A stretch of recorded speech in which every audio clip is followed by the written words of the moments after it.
संजय राऊत यांनी भारतीय जनता पार्टीला बकासूर अशा प्रकारची उपमा देणं म्हणजेच या देशातील 140 कोटी जनतेचा अपमान होय।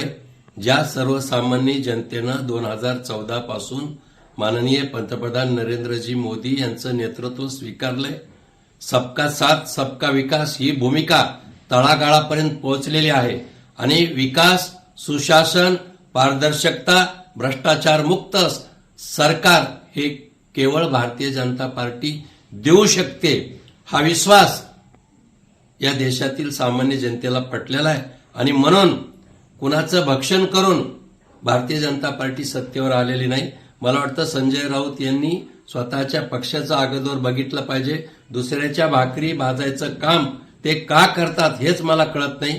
स्वतःच्या पक्षात प्रचंड गडबाजी आहे, गोंधळ निर्माण चाललेला आहे। आदित्य ठाकरेंनी तुम्हाला लांब ठेवलेलं आहे, यावर ते काही बोलत नाहीत। दुसऱ्याचे कुटाणे करण्याचे धंदे बंद करावेत।